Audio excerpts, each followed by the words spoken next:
Well, we have all the same questions that I think you all would ask. We want to know what went on during the prosecution when many believe that Epstein was awarded a sweetheart plea deal. So we're going to ask a lot of questions about this. This is going to be a pretty hard-hitting deposition today, transcribed interview. So hopefully we'll be able to get some information back to you all as soon as possible. And again, this is a very serious, very fast-moving investigation. We want it to be bipartisan. So we're going to continue. Let me give you an update. We've talked to the Treasury. We have the suspicious activity report coming into our possession. We have some that have been redacted. We're going to go to Treasury and see the unredacted version. So let me say this: the Trump administration is fully cooperating with us in this investigation. We're going to continue to get more documents in from the estate, unredacted, and we will be able to answer some more questions. So. Do you plan to ask about the FBI director said in his testimony earlier this week that the non-prosecution agreement that Acosta oversaw hamstrung investigators, which is one reason why they haven't been able to get to the bottom of a lot of these questions that are being asked? Do you plan to ask about that? Yeah, absolutely. And I think if you go back to what Patel said with respect to Acosta, that poured fuel on the fire, so to speak. We're going to continue to try to seek answers. We want to know what happened. According to the survivors of Epstein, they said that they had reached out to government authorities. They had spoken to investigators. They had spoken to FBI agents in the past, and yet nothing happened. So, according to the victims and the survivors of Epstein, there was a lot of warning about the crimes that Epstein and Maxwell were committing, but yet it appears the government let the victims down and they didn't prosecute. So Acosta was a major player in that. We're going to have a lot of questions for him. I'm sure the Democrats will as well.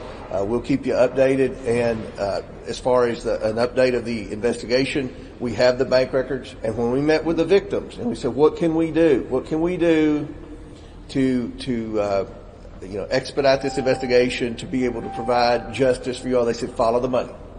Follow the money. And that's what we're doing. And again, the Trump administration is fully cooperating with that. And I feel like we'll be able to hopefully get some more answers and have some more documents to post on our website hopefully very soon.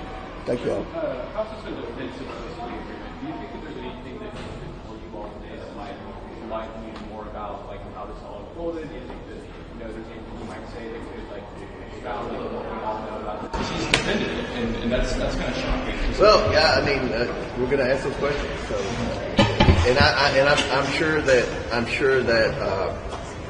he knows we're going to ask those questions. So he should be fully prepared to answer those questions. And again, this is the most extensive investigation of Epstein to date.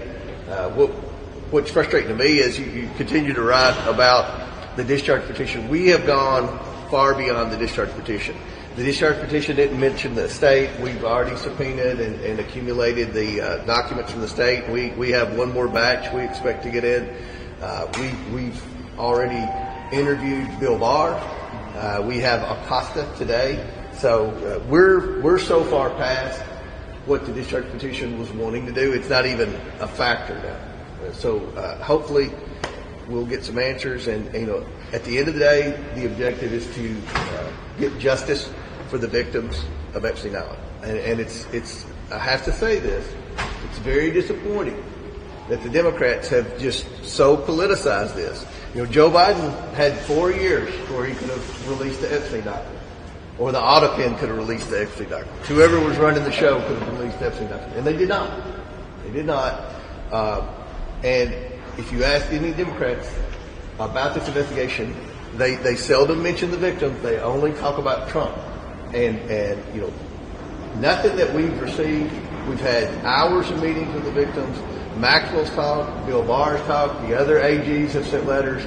There's no liability for Donald Trump. There's no evidence that shows Donald Trump was involved in this. So I think you need to refocus the investigation and remember the purpose is to try to get some type of justice for the victims and to find out what happened. Were there prosecutors that turned a blind eye? I think hopefully today we'll be able to get some answers. So thank you all for being here. Epstein's victims released a statement this week saying that they were deeply upset with Mr. Patel's testimony. Mr. Patel said that there wasn't evidence in the FBI possession that victims were trafficked to other people. What do you make of these victims and their reaction to what Mr. Patel said? Well, I mean, we want to work with the victims, so we're trying to review the data too, and we've expressed to the victims it would be helpful if they would give us some names of some people. We'll look at the bank records. That was one of the things the attorney said. Look at the bank violations, the bank records, and you will find potentially some names.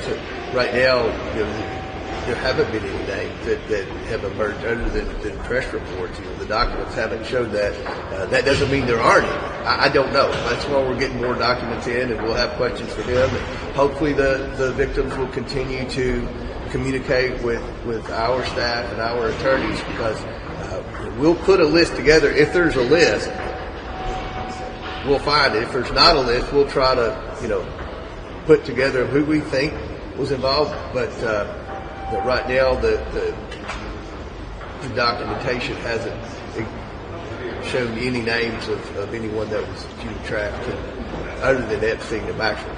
So, but hopefully we'll have more conversations with the victims, and hopefully we'll find some stuff out today.